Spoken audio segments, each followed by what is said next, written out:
Hello everyone and welcome back to my channel. আশা করি আপনারা ভালো আছেন। আমার আবার কাল দুপুরের পর থেকে গলাটা কীরকম ব্যথা ব্যথা করছে। আসলে কয়েকদিন ধরেই ওয়েদারটা এখানে বেশ ফ্ল্যাকচুয়েট করছে। কদিন আগে পর্যন্ত প্রচণ্ড গরম ছিল, এখন আবার ধীরে ধীরে ওয়েদারটা সেটেল হচ্ছে। হয়তো এই ওয়েদার চেঞ্জেসের জন্যই গলাটা ব্যথা শুরু হয়েছে। কাল দুপুরের পর থেকে অলরেডি ২-৩ বার মতন আমি গার্গেল করে নিয়েছি। গলার ভয়েসটা আমার অন্যরকম লাগছে কিনা বলতে পারছি না, তবে কথা বলতে গেলে একটু অসুবিধা হচ্ছে। এই যা, আজকে সোমবার, সপ্তাহের শুরু। চলুন ঘরটা একটু গোছাতে গোছাতে গল্প করা যাক। এই যে নীল রঙের ফ্রেমের মতন জিনিসগুলো দেখছেন, এটা ড্রয়ার অর্গানাইজার।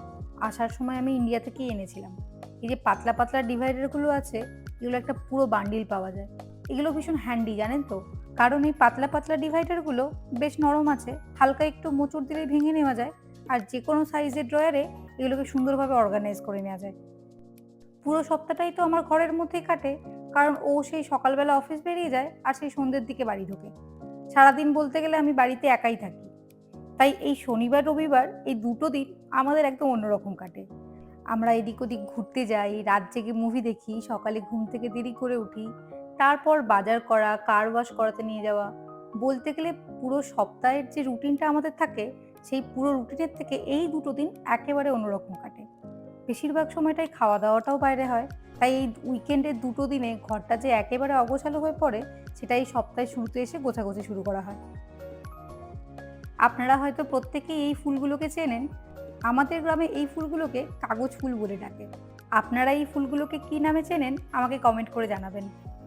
এই যে গোলাপি রঙের ফুলদানিটা দেখছেন, এটা আমার বেশ পছন্দ হয়েছিল প্রথমের দিকে যখন হাইপার মার্কেটে গেছিলাম, এটাকে কিনে এনেছিলাম। ভেবেছিলাম ফ্রেশ ফুল কিনে নিয়ে এসে সাজিয়ে রাখবো। কিন্তু এই দেশের ফুলের এত দাম যে ২-৩ বার ফ্রেশ ফুল তো কিনে এনেছি, তারপর আর এই ফুলের পেছনে মিথ্যে টাকা খরচ করতে মন চাইল না। কারণ এখানে একটা একটা রোজের মানে গোলাপের স্টিকের দাম হলো প্রায় ১০ থেকে ১২ দিরহাম করে, যা ভারতীয় টাকায় প্রায় ২৩ থেকে ২৭০ টাকা করে। তাই আর গোলাপ কিনে আনি না, আমাদের ভিলার বাগান থেকে এই কাগজ ফুলের স্টিক নিয়ে আসি মাঝে মধ্যে। আর এই যে কিচেনের কাছে আমাদের সবুজ বন্ধুরা থাকে, তাকে এই বিকেলের দিক করে একবার রোদ খেতে দিই, কারণ তারও তো সালোক সংশ্লেষ প্রক্রিয়ার প্রয়োজন আছে, তাই না? কাল সমস্ত কিছু বাজারপত্র করে এনেছি, গুছিয়ে রাখা হয়নি।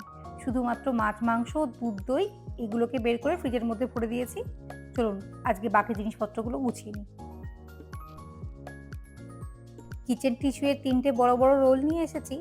এমনি সময় এই এত বড় বড় রোলগুলোকে আমরা আনি না, কিন্তু এইবারে মার্কেটে গিয়ে দেখি এগুলোর ওপর অফার চলছে, তাই একটা পুরো প্যাকেট নিয়ে চলে এসেছি। এই যে পুরো প্যাকেটটা আছে, এই পুরো প্যাকেটটার দাম নিয়েছে ১৮ দিরহাম, মানে প্রায় ৪১০ টাকা মতন। আর আটার একটা ২ কেজির প্যাকেট নিয়ে এসেছি, এটার দাম নিয়েছে ১২ দিরহাম, মানে প্রায় ২৭২ টাকা মতন। প্রথমের দিকে এই ব্র্যান্ডের আটা আমরা এখানে পেতাম না, তখন এক আরবিয়ান আটা আমরা কিনে আনতাম। সে রুটি এমন শক্ত হতো, মানে গরম গরম খেলে তো ঠিক আছে, কিন্তু যদি একটু ঠান্ডা হয়ে যায়, মানে আমি যখন সকালবেলা ওকে টিফিন প্যাক করে দিতাম, তারপর ও যখন লাঞ্চ টাইমে এই রুটি খেত, ততক্ষণে রুটি একেবারে ইট হয়ে যেত। এই দেশে আসার পর এই ৬-৭ মাসে অনেক রকমের অনেক দেশের চাল ট্রাই করেছি। কোনো চালের ভাত হতে অনেক সময় লাগে, আবার কোনো চাল ফ্যান ঝরানোর পরও স্টিকি হয়ে থাকে। আবার কোনো চাল দেখেছি দেখার সময় যখন নিয়েছি তখন তো সরু চাল, কিন্তু রান্না যখন করেছি তখন দেখি সে ভাত অনেক মোটা মোটা হয়ে গেছে। অবশেষে এই চালকে পেয়েছি। এই চালের ভাত রান্না করার পরও বেশ ঝরঝরে থাকে। এই ৫ কেজি চালের প্যাকেটটার দাম নিয়েছে ৫.৫৩ দিরহাম, মানে প্রায় ১২১৫ টাকা মতন। এই যে ছোট ছোট আমগুলোকে দেখছেন, দেখতে ছোট হলে কি হবে, এর যেমন স্বাদ তেমনই গন্ধ। এই আমগুলো হলো কলম্বিয়া দেশের আম। আর ১ কেজি এই আমের দাম নিয়েছে ৪০ দিরহাম, মানে প্রায় ৯১০ টাকা মতন। ভারতীয় অনেক আমই এখানে পাওয়া যায়। সিঁদুরে আম, পিয়াসুর আম, ল্যাংড়া, আলফানজো মানে হিমসাগর, অনেক আমই পাওয়া যায়, কিন্তু কোনো আমেরই সেরকম স্বাদ পাই না। আর আমরা বাঙালিরা গ্রীষ্মের দিনে দুপুরে ভাতের পাতে এক টুকরো আম না হলে কি করে চলে বলুন তো? আর আমের সাথে কয়েকটা কলা আর একটা বেদানা নিয়ে এসেছি। আরও কিছু বাজারপত্র আছে। চকোজের একটা প্যাকেট নিয়ে এসেছি। সকালবেলা তাড়াহুড়োর মধ্যে সব থেকে সহজ ব্রেকফাস্ট হলো এটাই। আরও আছে ২-৩ রকমের ডাল। আমার বাড়িতে ডাল বলতে গেলে প্রত্যেক দিনই হয়। আমরা একদম শুকনো ভাত খেতে পারি না, ডালটা আমাদের প্রত্যেক দিনই লাগে। এই ১ কেজি মুসুর ডাল আর বিউলির ডালের দাম নিয়েছে ১০ দিরহাম করে। মানে প্রায় 230 টাকা। আর 400 গ্রাম এই ছোলার ডালের প্যাকেটটার দাম নিয়েছে 4.5 দিরহাম, মানে প্রায় 100 টাকা মতন। ডাব্বাগুলোকে ভরার পর প্যাকেটে যেটুকু পড়ে থাকছে সেগুলোকে এই টেপ দিয়ে ভালো করে সিকিউর করে নিচ্ছি। একটুখানি খালি হলে ডিব্বেগুলো তারপরে আবার এগুলোকে ভরে দেবো।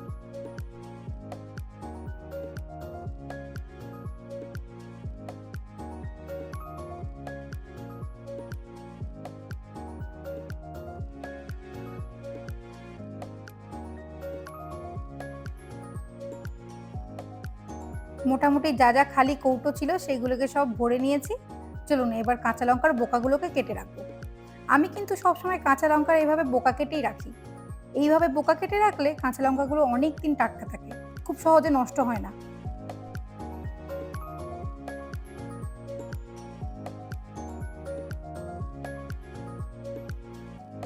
এই যে বাজারপত্র সব তোলা হয়ে গেছে, ঘর দরও গোছানো কমপ্লিট। রাতে রান্নাবান্নার একটু দেরি আছে, আর এবার একটু আদা দিয়ে গরম গরম চা খাবো, একটু গলাটাও ভালো লাগবে। আর আজকের ব্লগটাও এখানে শেষ করছি। আপনারা সবাই ভালো থাকবেন, সুস্থ থাকবেন। দেখা হবে আবার পরবর্তী ব্লগে। ধন্যবাদ।